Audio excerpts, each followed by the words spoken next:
Dale, me hubiera puesto la...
Buenos días, Helsky.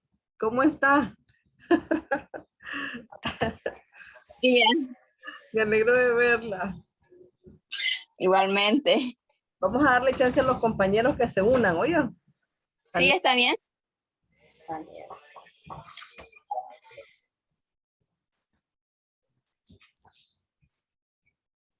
Miguel.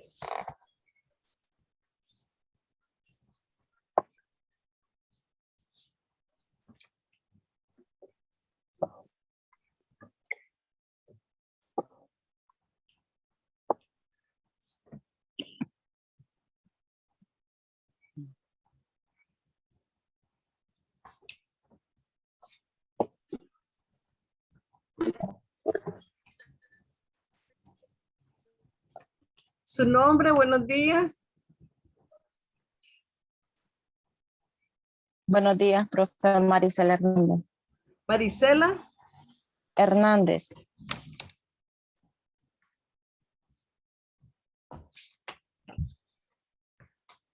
Estamos dando un momentito para que se terminen de unir los compañeros, oye. Ok, profe. Unos 5 minutos. Kenneth Steven.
Bien, buenos días, jóvenes. Vamos a dar inicio en esta mañana al tema segunda parte del derecho justinianeo. Entonces, la primera pregunta es, ¿qué pasó con Roma después de Justiniano?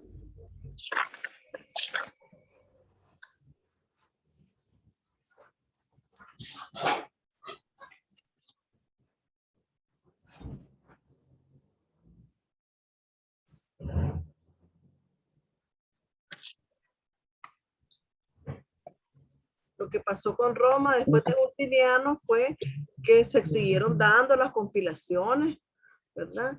Se siguieron dando las compilaciones oficiales, es decir, siguieron produciendo, ¿verdad? Normas jurídicas, y una de esas creaciones fue conocida con el nombre de Ecloga Legum, es decir, era una selección de leyes en la que se encontraban nuevas disposiciones en materia matrimonial, ¿verdad? Esta obra tuvo una vida más o menos como de un siglo, ¿verdad? Y fue abrogada por Basilo el Macedonio. Este mismo emperador trató de fusionar en una sola obra todas las varias obras de Justiniano. Es decir, recuerden de que al morir el emperador Justiniano, la gente quiso tomar el trabajo de Justiniano y algunos hicieron sus propios libros recopilando todo lo que la labor que había hecho Justiniano. Entonces, este señor Basilio, ¿verdad? Entonces quiso fusionar en una sola obra varias obras de Justiniano. Esta labor él la lleva a cabo con su hijo que se llamaba León, ¿verdad? Le decían León el filósofo y que se conocía como Basílico o Derecho Imperial. Vamos a hacer otra pregunta. ¿Cuál fue la última obra importante que se publicó antes de la caída del Imperio de Oriente? ¿Cuál fue la última obra importante que se publicó antes de la caída del Imperio de Oriente? ¿Cómo se llamaba?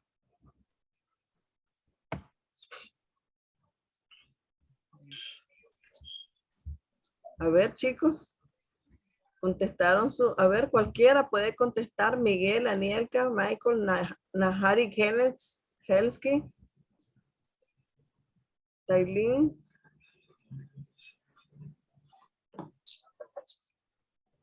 La primera obra se llamó, a ver, ¿alguien habló? A ver, chicos.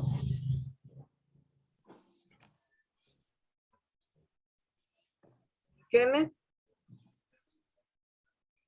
Helsky. Muchachos, si no contestaron sus preguntas.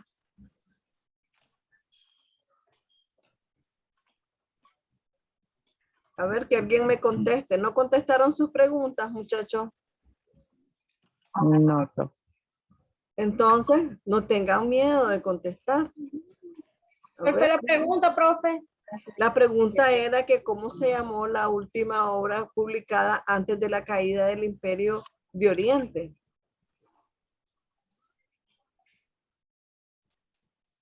Esa es una pregunta que yo les di. Se llamó Constantino Hermenópulo. Y apareció para el año 1345. Y era un manual conocido con el nombre de Hexabiblos. Es decir, Hexabiblos era una colección de 6 libros, tomada en su mayor parte de los bacilos. El Hexabiblos, pues, era un resumen claro y metódico del derecho bizantino de la última época. Vamos a ver otra pregunta, a ver si se animan.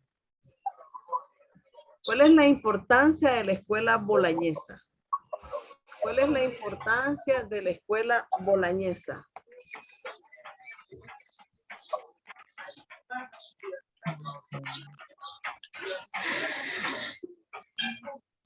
A ver, Kenneth, buenos días. ¿Cuál es la importancia de la escuela boloñesa?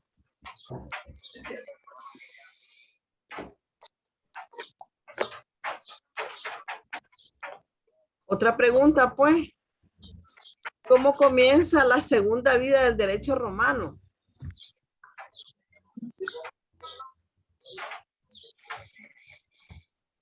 ¿Cómo comienza la segunda vida del derecho romano? Recuerden de que ya esta segunda vida, ¿verdad? Ya no está Justiniano. Entonces, en Italia, reconquistado por Justiniano, tuvo vigencia en su compilación, y aunque el dominio bizantino no fue muy prolongado, entonces el código, las instituciones y las novelas siguieron estudiándose, ¿verdad? Pero el digesto no siguió la misma suerte que las novelas, las instituciones, ¿verdad? ¿Por qué? Porque prácticamente cayó en el olvido. Eso es lo que le pasó a la obra de Justiniano. Cayó en el olvido. No es sino mucho tiempo después, ¿verdad? En que alguien retoma y se vuelve a estudiar y se descubre en Italia un manuscrito de la obra. A ver, no hagan ruido, muchachos, que se oye bien fuerte. A ver, entonces, sigamos hablando, pues. A ver, chicos. Entonces vemos, ¿verdad? Así es como se da la segunda vida del derecho romano después de Justiniano, ¿verdad? Esta escuela comienza con Irnerio, que se dedicó a hacer comentarios. Hubieron personas. Buenos días, Diana. Ángel.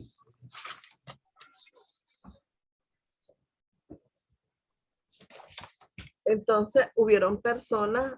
Buenos días, Silvia. Buenos días. Hubieron personas, ¿verdad? De que, a ver, estamos hablando. ¿De qué estamos hablando? Como Isaurico, que publicó una obra conocida con el nombre de Cloga Legum. Era una selección de leyes en la que encontramos nuevas disposiciones en materia matrimonial, ¿verdad? Y en esta obra tuvo una vida de poco más de un siglo y fue adrogada por Basilio, decíamos, ¿verdad? Y este mismo emperador trató de fusionar la obra de Justiniano con su hijo, ¿verdad? A ver, y en lo que respecta, estábamos hablando de Italia, ¿verdad? Reconquistada por Justiniano, tuvo vigencia su compilación y aunque el dominio bizantino no fue muy promulgado el código, entonces decíamos que el digesto no ocurrió con la misma suerte, pero ahí habíamos quedado, ¿verdad? Entonces, de ahí vamos a ver nosotros. Vamos a hacer otra pregunta. A ver si se animan, a ver. ¿Cuáles son los periodos de la historia del derecho romano? ¿Cuáles son los periodos de la historia del derecho romano? ¿No contestaron sus cuestionarios, muchachos? A ver, Silvia. Kenneth, Helsky. ¿Viene dormida Helsky La hoy? monarquía, Ajá, creo que es la perfecto. monarquía, Ajá, la república o perfecto. diarquía Ajá. y el otro se me olvidó, profe. A ver, esos son los periodos, ¿verdad? En que se dividió el Imperio Romano. Es decir, ellos formaron primero, eran formas de gobierno, fueron esas, la monarquía, la república, el imperio o diarquía, ¿verdad? El imperio absoluto. Pero hablemos de los periodos de la historia del derecho romano. A ver. El clásico y el posclásico. Exacto, clásico, helenístico, arcaico, ajá, ¿qué más, Tailín? El burocrático, eran 4, arcaico, helenístico, clásico y burocrático, ¿verdad? Hablemos de cada uno de ellos entonces, hablemos del arcaico. ¿Quién me puede decir en qué consistía el periodo arcaico? A ver, chicos, anímense. Buenos días, Anielka.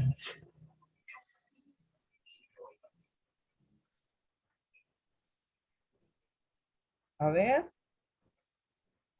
Vino calladita la Helsky. A ver, chicos, hábleme a alguien sobre el periodo arcaico. De modo, me toca a mí entonces.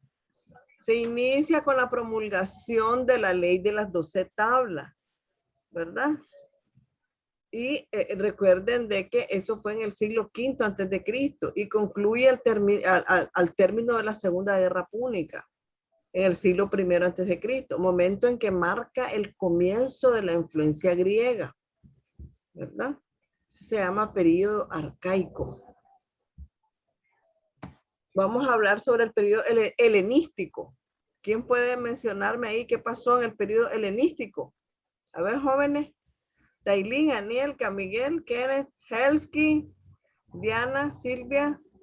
¿De quién es el Galaxy S20? A ver, chicos. Excel.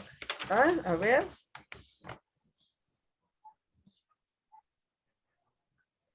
Sin miedo, jóvenes. Sin pena. A ver. Michael Ríos. Que no es pena, profe, lo que pasa es que yo no leí los documentos. Ah, no lo leíste. Ay, Todavía no. ah, pero solo era, pues por lo menos darle una miradita a la clase, porque, ¿y por qué no tuviste tiempo si la montamos bien temprano la clase, desde inicio de la semana? Siempre procuro yo montar para primer año su clase desde que comienza la semana con su cuestionario. Bien, entonces no importa, pues yo voy a seguir explicando, ¿verdad? Pero sí hagan sus tareas con tiempo, ¿sí? Bien, en el periodo helenístico principia al terminar la Segunda Guerra Púnica, ¿verdad? En el siglo I antes de Cristo y termina con la República. Estamos hablando del periodo de gobierno, ¿verdad? Que tuvo Roma, la República en el primer año antes de Cristo y fue durante los 2 últimos siglos republicanos cuando se dejó sentir con más fuerza la influencia de la cultura griega. Oigan bien, porque recuerden de que Roma andaba conquistando territorio, pero al andar conquistando territorio, Roma se exponía a algo, por lo menos los ciudadanos romanos, ¿a qué se exponían? A que aquellos países o ciudades que ellos andaban conquistando tenían sus propias culturas, tenían su propio idioma, por ejemplo, los griegos hablaban en griego.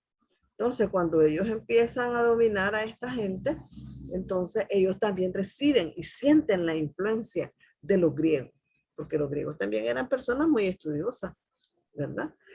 Entonces, nosotros vemos cuando se dejó sentir con más fuerza la influencia de la cultura griega. Esto no, pues, no quiere decir que dicha influencia no se registre con anterioridad, pero no es sino hasta finales del siglo de la República cuando Roma se relaciona más íntimamente con el helenismo y se puede afirmar que la influencia griega llegó en un momento oportuno, es decir, cuando el derecho romano estaba lo suficientemente consolidado. Si él no ha estado consolidado, lo arrolla, ¿verdad? Porque muchas veces nosotros vemos que hay culturas más fuertes que otras, ¿verdad? Sus principios, sus creencias, su religión, toda su organización. Hay culturas que son más fuertes que otras, están más consolidadas. Pero entonces en este momento Roma ya estaba consolidada y no fue tanta la influencia que percibió como para no dejarse absorber por el griego. Pero aún joven estaba Roma y flexible para poder recibir su estímulo, ¿verdad? Es decir, aunque no querramos las cosas, si usted se va a Costa Rica, unos 5 años cuando viene hablando tico, entonces las cosas influyen, ¿verdad? Al relacionarnos unos con otros, nosotros sentimos que la influencia nos llega, ¿verdad? La cultura, porque también, por ejemplo, Costa Rica es un país democrático, es un país, ¿verdad? Que tiene un estilo de vida diferente al de Nicaragua, ¿verdad? Y uno siente el cambio, ¿verdad? Al ir a Costa Rica. Estamos hablando de un país que está bien vecino, ¿verdad? Y también recuerden que Costa Rica es un país desarrollado, no es subdesarrollado como Nicaragua, ¿verdad? Ellos tienen mucho adelanto. Bien, sigamos entonces. Ahora, hablemos del periodo clásico. ¿Quién me puede decir algo del periodo clásico? A ver, Diana, Excel, Kenneth, Michael, Miguel, Silvia, Tailín. Bien, entonces tienen que contestar sus preguntas, chicos, para venir aquí y Yo, leer. profe, A ver, Anielka. Vamos, bueno, yo ya Anielka. contesté las preguntas. Dice, estamos Ajá, hablando del derecho, no, el derecho clásico. el periodo clásico. Ajá, dígame. Dice que desde la mencionada ley Lulia, desde el Ajá. 17 antes de Cristo hasta los últimos clásicos. El periodo también se subdivide en dos. Sí. Dice que dice que la ley Lulia hasta el edicto perpetuo y hasta Modestina aproximadamente en 250 de nuestra era. Sí. Ajá. ¿Qué más nos dice? Ya le Este digo. periodo corresponde al Principiado, desde Augusto hasta el Diocleciano, en el siglo III de nuestra era. Este periodo se llama clásico, ¿por qué? Porque alude a las dos acepciones del vocablo. En primer lugar, considerando como clásico a una obra completamente desarrollada, ¿verdad? En este periodo, los grandes genios creadores ni a las audaces pioneros que fueron característicos del periodo anterior. Todo esto se agotó al extinguirse la república, ¿verdad? Pero este otro periodo. Recuerden que primero tenemos la monarquía, después la república y después el principiado, ¿verdad? O el imperio. Entonces, aquí ya vemos nosotros, este es el periodo clásico, ¿verdad? Entonces nosotros vamos a seguir hablando de este periodo clásico. Los juristas clásicos de esa época tienen otra forma de trabajar. ¿Por qué? Porque su labor ya es más sistematizada, ¿verdad? Los conceptos jurídicos, hasta sus últimas consecuencias, podríamos decir que son más minuciosos, ¿verdad? Y que los juristas de la última época republicana, pues estamos hablando del periodo anterior. Dentro de este periodo clásico, entonces, se distinguen a su vez, era lo que decía Nielka, dos fases, las cuales están divididas por el reinado de Adriano en adelante, que se puede detectar una tendencia burocratizadora. Oigan bien, por eso es que se da después el otro periodo, porque la tendencia de Adriano, al gobernar Adriano, era burocratizadora. El príncipe tiende a monopolizar la creación del derecho e incluirla dentro de una esfera de acción, codificando el derecho y controlando su aplicación. Claro, de que ellos siguen codificando el derecho, es decir, ellos siguen haciendo normas y disposiciones legales, ¿verdad? Recuerden de que la codificación consiste, vamos a hacer normas en el área penal, vamos a hacer normas en el área civil, vamos a hacer normas en el área administrativa. Entonces, ellos van codificando, ¿verdad?, el derecho y controlan su aplicación. Es entonces en el periodo burocrático, ya entremos al periodo burocrático, que recuerden que la tendencia de Adriano era esa, ¿verdad? Se inicia entonces con Diocleciano y termina con la codificación de Justiniano para el año 534, ¿verdad?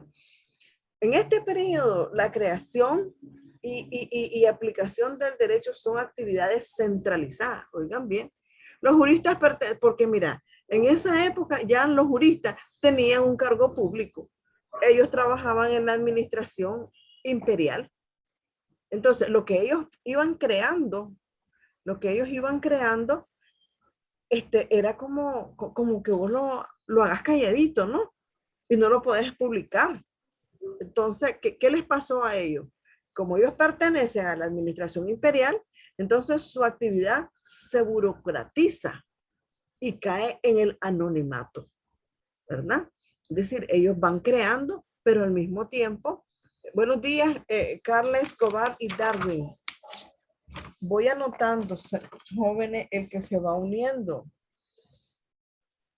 para entonces ya después pedir. Profe, Sí, dígame. acuérdese de apuntarme a mí, soy Hexel López. Ya, mi amor, ya te anoté, son las 12. Hexel López, ya está anotada, no se preocupe. Bueno, Sí, entonces Darwin Enrique, ¿cómo se llama el apellido? Disculpen. ya está anotada, Hexel. Entonces, bien, entonces nosotros vamos a seguir platicando, ¿verdad? Sobre este periodo burocrático. Entonces, ¿qué pasa? Esa labor que hacen los juristas en esa época, ¿verdad?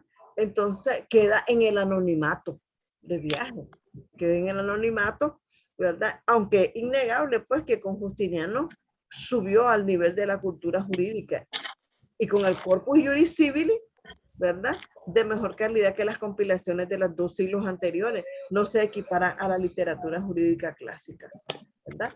Es decir, cada periodo también hubo creación del derecho, siguieron haciendo normas jurídicas, ¿verdad? Siguieron regulando la conducta del hombre, porque recuerden que ese es el código es el derecho sustantivo que contiene la conducta del hombre. Y el derecho adjetivo contiene el procedimiento para resolver los problemas de esa conducta que genera, que ocasiona consecuencia esa conducta, ¿verdad? Porque estamos hablando de que la conducta del hombre puede ser Si usted tiene un hermano violento o un papá violento o un esposo violento, se sale y ya armó pleito con el vecino, ya se agarraron, ya le hizo un gran morado en el ojo, entonces ya le hizo una cortadura, entonces ya eso es un delito de lesión, ¿verdad? Entonces a eso nosotros le llamamos conducta del hombre, ¿verdad? Entonces todas esas conductas, estamos hablando en términos penales, ¿verdad? Entonces esa conducta del hombre está en el Código Penal, ¿verdad? El que hiciere esto y esto y esto y esto. Entonces a eso nosotros le llamamos codificar, ¿verdad? La codificación del derecho. Bien, sigamos entonces, chicos. Vamos a seguir. Hablemos de la tendencia clasista, ¿verdad? En las compilaciones del emperador bizantino se reflejan las tendencias de la época de Schul. Y entonces, esas tendencias de Schul, ¿cómo se caracterizan? Entonces, aquí ya estamos frente a la tendencia clasista. O sea, la necesidad de volver los ojos al pasado. Mira, aquí vemos nosotros que la gente siente necesidad de retomar lo pasado y recurrir a las citas de autoridad. En este momento, cuando los juristas del Principiado se convierten en los clásicos, en el modelo por seguir, especialmente por Papiniano. Papiniano era un jurista de la época. Pablo Ulpiano, conozcan los muchachos. Ustedes los van a ver en los libros más adelante, en materia civil, Ulpiano, Papiniano, ¿verdad? Jering.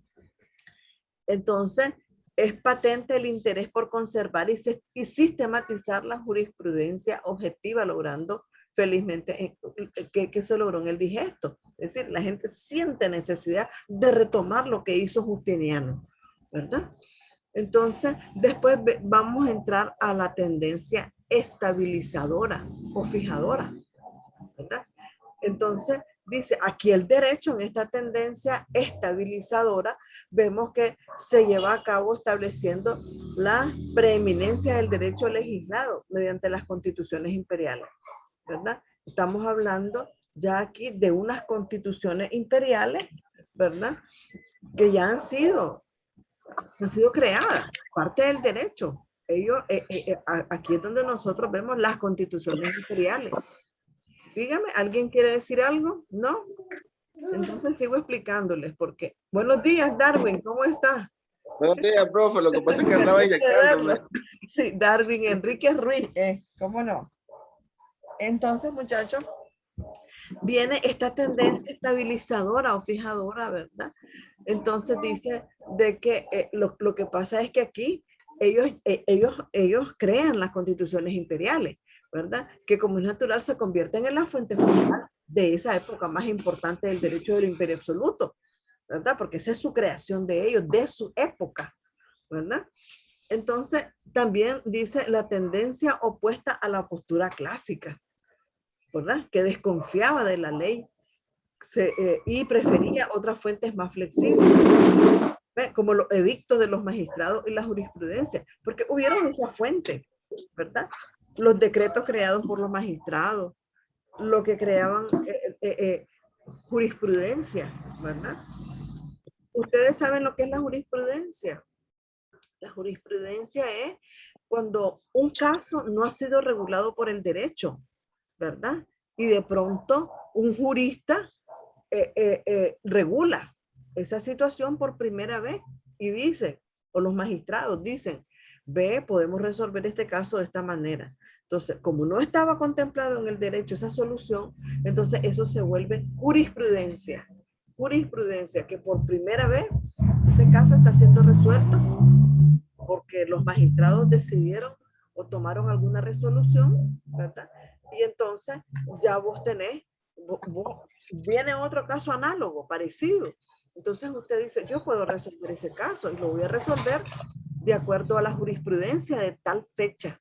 En tal fecha los magistrados dictaron sentencia, ¿verdad? Sobre este caso. Entonces pues ya tienes de dónde tomarte la base legal de ese caso, ¿verdad? Entonces, jóvenes, nos están avisando aquí, el rótulo ahí está apareciendo. Vamos. Ahora, hay una tendencia simplificadora también, ¿verdad? Del derecho que se ejemplifica en la síntesis y extracto que se hicieron en la literatura jurídica clásica, reduciéndolo y eliminando distintos matices, ¿verdad? Demasiado complicados para la época. Es decir, ellos como que le van restando a lo creado, ¿verdad? Y van dejando lo esencial. Hay una tendencia helenizadora que dice de que es posible detectar un segundo periodo helenístico. Y esto es, no solo se adoptan las instituciones jurídicas griegas, sino que también su terminología. Aquí estamos viendo la influencia griega. Por fin, ¿verdad? Se está tomando en cuenta aquí las instituciones jurídicas griegas, porque es cierto que ellos iban conquistando esos territorios, pero aunque no quisieran, se sintieron influenciados por los griegos, ¿verdad? A tal grado de que llegó un momento en que teníamos nosotros un derecho greco-romano, ¿verdad? Entonces, hay una influencia. Y la tendencia humanizadora, ¿verdad? La tendencia humanizadora dice del derecho que se había iniciado ya con la doctrina estoica y que desde Constantino se une también a una corriente cristianizadora, porque recuerden de que también en esa época se dio la corriente del cristianismo, ¿verdad? Bien. Y entonces ahora entramos a ver otros periodos de la historia, que son el periodo antiguo, que era el que me decía, no sé si fue Aileen, el periodo clásico y el periodo posclásico, ¿verdad? Es que tenemos periodos de la historia también arcaico, clásico, posclásico, helenístico, y estos son otros periodos también.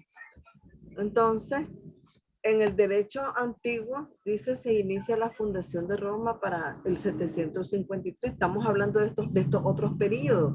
Usted, o alguien que tiene deseos de participar. A ver, Tailín, el derecho antiguo. ¿Qué me Dice puede decir? Dígame. Dice que se inicia con la fundación de Roma en 753 a.C.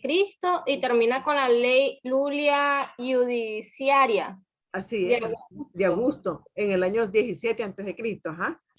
El periodo se subdivide en dos fases. La primera de derecho arcaico de 753 a 150 a.C. Así es. Entonces, miren, se fijan, ya entonces tenía conocimiento Tailín, ¿verdad? Del derecho antiguo, ¿verdad? Y ahí se promulgó también la ley Aebutia, ¿verdad? En esta queda incluida la ley de las 12 tablas, en la ley Aebutia, ¿verdad? Que no obstante su importancia, su contenido en el derecho consuetudinario anterior, que codifica y convierte en derecho escrito y legislado, la otra corresponde a la última época. Es que la creación de Justiniano la fueron retomando otros juristas, ¿verdad? Y la iban incluyendo en las obras que ellos hacían. Ahora hablemos del derecho clásico, ¿verdad? A ver, chicos. A ver, Tailín, es la que está más, la miro yo que está. Dice del derecho A ver, clásico. Ajá, a ver, Anelka. Dice que empieza desde la mencionada ley Lulia en el 17 Desde la ley a.C. Julia. Hasta eso ya lo había dicho, hasta los últimos posclásicos. Así es. Dice que también se subdivide en dos, de la ley Lulia hasta el edicto perpetuo, y de este hasta Modestino, aproximadamente en el 250 de nuestra era. Exacto, ¿verdad? Entonces, este es el periodo clásico, ¿verdad? Hablemos un poquito del posclásico, Nielka. Dice que empieza desde las reformas constitucionales y administrativas de Diocleciano hasta la compilación justinianea. Exacto, ¿verdad? Este es el posclásico. Bien. Y ahí terminamos, jóvenes, ¿verdad? Hemos terminado y me gustó la participación de algunos chicos. No es difícil, Ustedes bien pueden contestar sus cuestionarios, ¿verdad? Son guías de estudio, ¿verdad? Que prácticamente sirven para que nosotros podamos todo el tema hacerlo a base de preguntas, ¿verdad? Y ustedes aprenden más, ¿verdad? Y siempre estoy a la orden y a la disposición para explicar lo que no entiendan, chicos.